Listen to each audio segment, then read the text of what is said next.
Kit, alam ko, ilang tulog na lang, makakasama ka na namin sa PBA. Kailan ba kayo uling nag-usap? Kaya yung sinasabi mo, kailan ba? Kanina magkausap ko. Kanina magkausap na yun.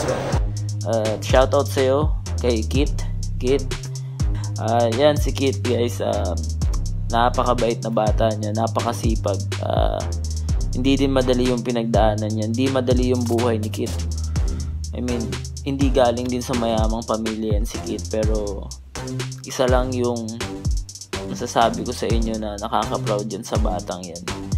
Grabe yung work ethic ng batang yan. Grabe yung hard work. Grabe yung dedication ng batang yan para matupad yung pangarap niya. Pakiramdam lang na nakamp ka ng pamilya. Wala, parang nasa langit na ako kasi pangarap ko to, bata pa lang ako. At minsan nakikita ko dyan sa batang yan na kung minsan kahit na hindi niya na alam kung para saan yung drill na ginagawa niya, pero dahil may tiwala siya kay Mavs, gagawin niya yun all out. Gagawin niya yun, bibigyan niya yung best niya para magawa yung workout na yun. Kaya For me, naka-mindset naman ako na yung focus ko is makuha man o hindi. At least nagawa ko yung role ko as a player kung hanggang sa mararating ng kakayanan ko silang basketball player. And kaya ako naglalaro is gusto ko rin mapagbigay inspirasyon sa kabataan, din sa mga nag-aangad na makabot ng mataas na liga. And nakikita ko naman yun na natutulungan ko din talaga yung